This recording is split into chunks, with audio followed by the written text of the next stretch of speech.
Good afternoon, everyone.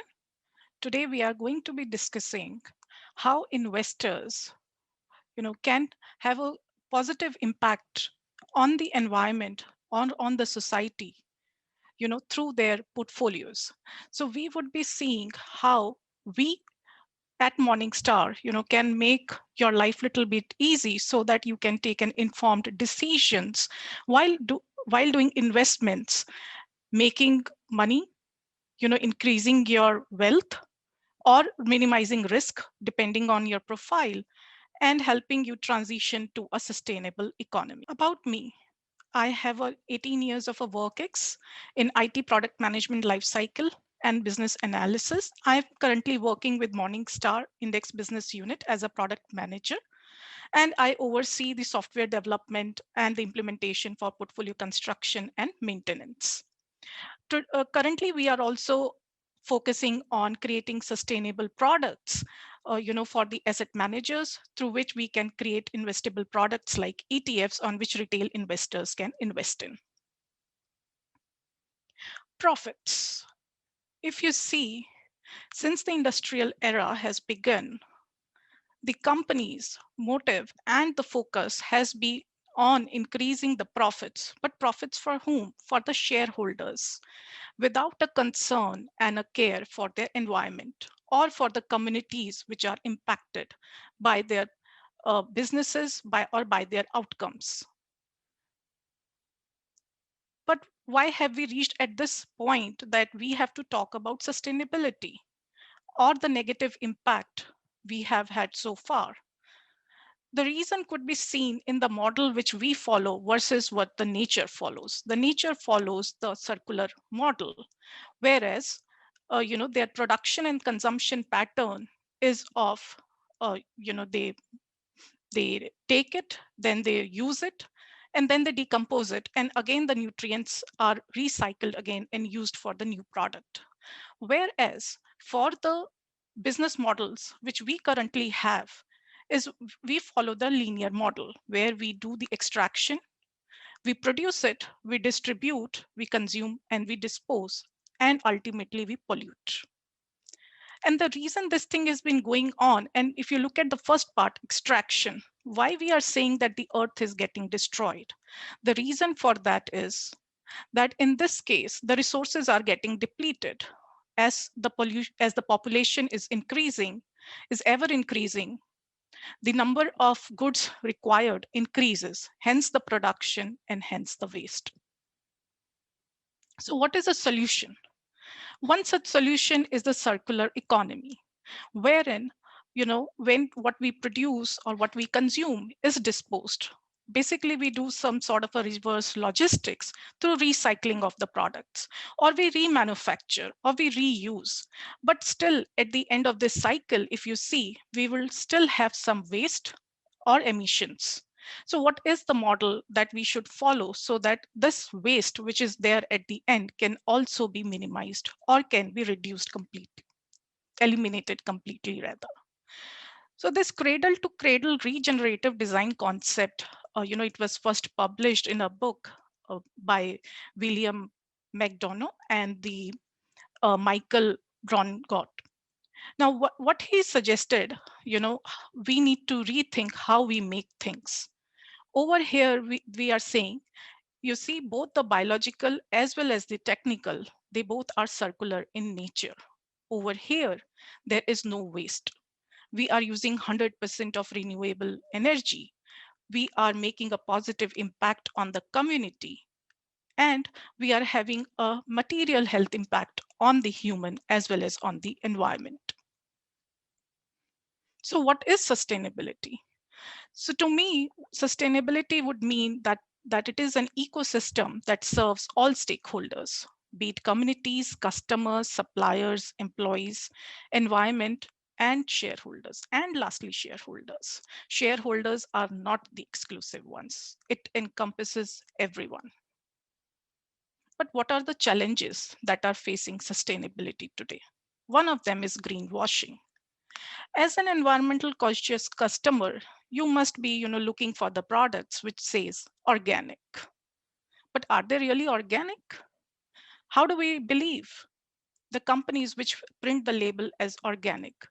So what does this greenwashing means? It means, misleading or providing the false information to the customers, saying that their products have a positive environmental impact or they don't have any negative environmental impact, but that is wrong.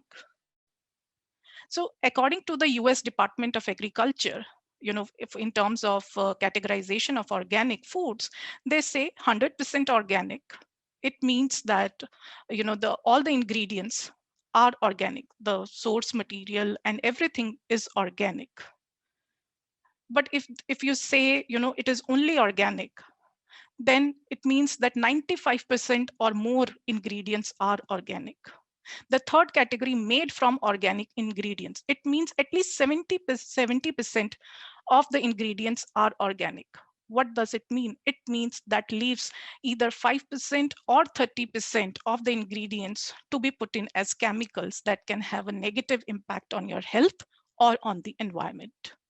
So we must be aware of it. And we need to be very cautious about the fact that there are companies which are doing this sort of a greenwashing. Another example would be, the cosmetics industry. They sell the products as herbal products. One of the ingredient of many of the cosmetic industries is palm oil. Now it is herbal, the entire product is herbal, but what about their supply chain? Where are they getting this raw material sourced from? They are producing the palm oil by doing the deforestation in Indonesia. Now that is wrong. You are disturbing the biodiversity of a region and then saying you are herbal. Then that is wrong. Again, that is a greenwashing. So we need to be cognizant of the entire supply chain. And the same goes for the net zero carbon emissions. What the companies are trying to do is they say that they are net zero carbon emissions. That means whatever they are producing, they are also taking it out from the environment. But are they really doing it? So we need to be very cognizant of these challenges which are facing when we, hear about the word sustainability or hear these labels which are tagged on the products. The next challenge for sustainability is the governance. So I'm sure everyone must have heard of the Dieselgate scam, which has happened where the program was created, which cheated the diesel emissions level, and I think I need not tell the company's name, but it ended up in, maligning the reputation of the company. They had to pay fines. So ultimately it leads down to what? That who is governing them? How is their board structure set up? Is there anyone to take note of that? Are they really working for the environment, for the society, for the communities? Because everyone gets impacted.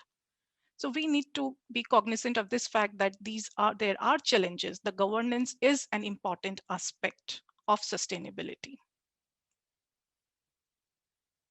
To this effect, some standards must be set.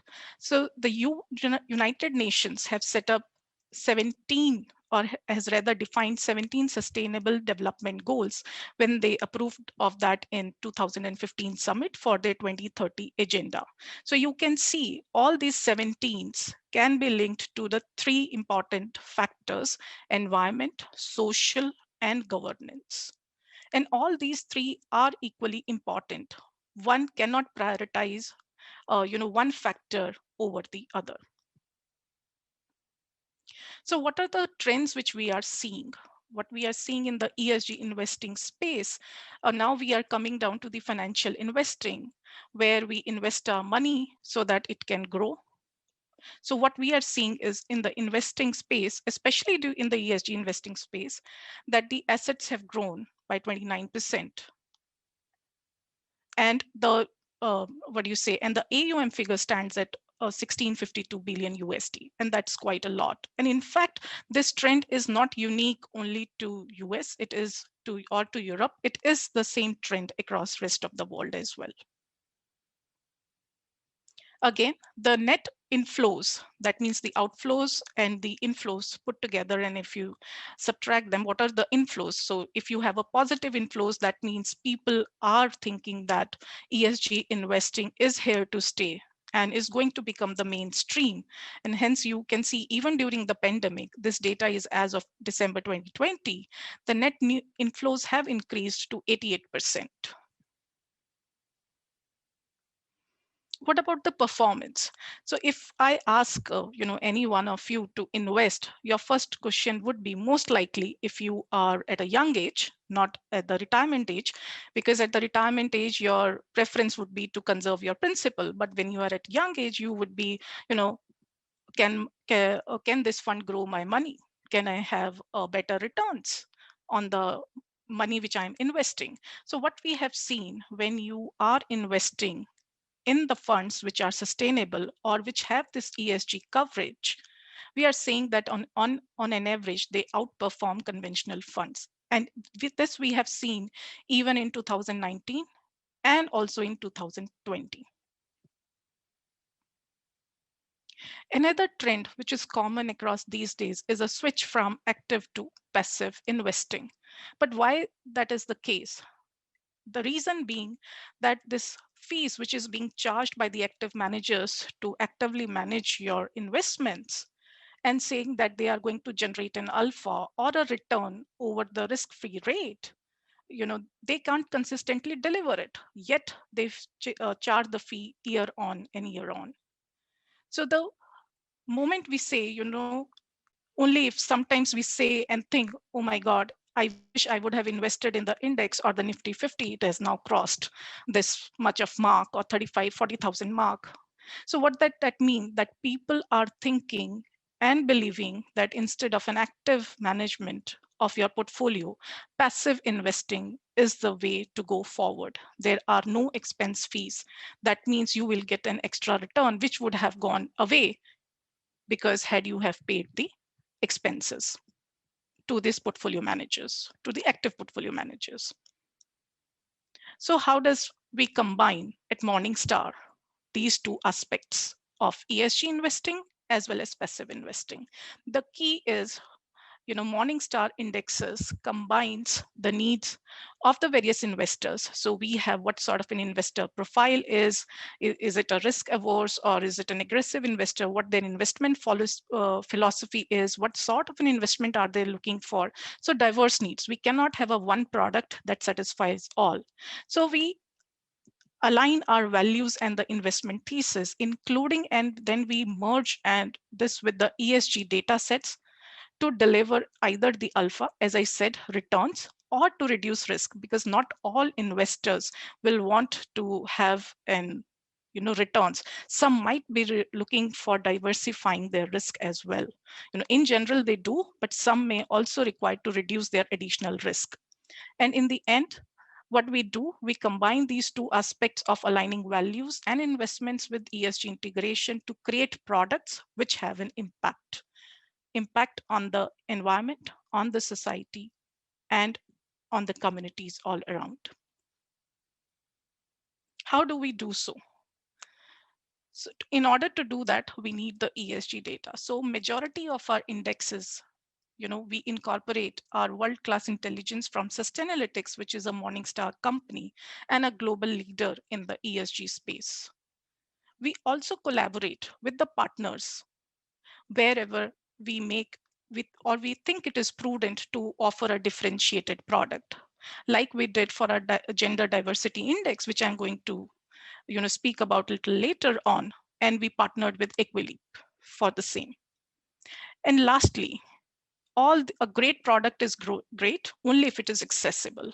And when I say accessible, it means that it should be fairly priced, it is efficient, and it empowers investors to make any kind of decisions. For that, the information has to be available. So we try to be transparent in our methodology, which is publicly available, and we try to publish whatever information is available. Basis of our research, we publish white papers, we publish methodology, so investors can make sound and good decisions.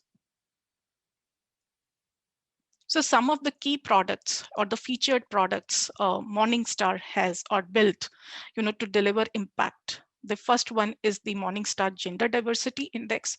This we created by partnering with Equileap. Equileap is a company which collects the data regarding the gender, and it collects variety of data. So for example, how many independent board members you have, how many female employees you have, what is the safety or the work life balance you have in your company, things like that. How many is there, what is the promotion policy, what is the gender pay parity, things like that. And what we have seen is, when companies like this, they exhibit strong financial performance as well. The reason is simple: when you have such diverse people, there will be diverse solutions. They will be able to make innovative solutions which will lead to better financial outcomes.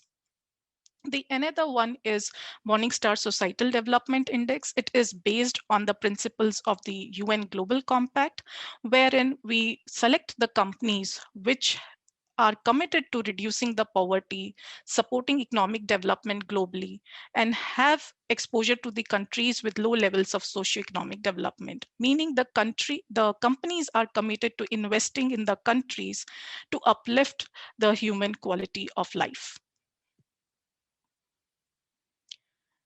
How can an impact index be without you know can be complete without having a product which relates to the low carbon risk? So we have a product which is for the Morningstar Low Carbon Risk Index, which provides an exposure. You will see the holdings or the constituents of this index is going to be the companies that are aligned with the transition to a low carbon economy.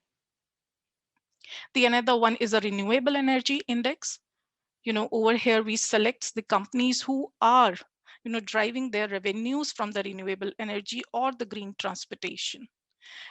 The difference between these two would be, in the low carbon, there would be companies who might still be driving from the fossil fuels, their revenues, but they are transitioning to the renewable resources of energy, or they are offsetting their carbon dioxide by, by balancing out or by removing the carbon dioxide from the environment, so that they can move towards having a net zero carbon.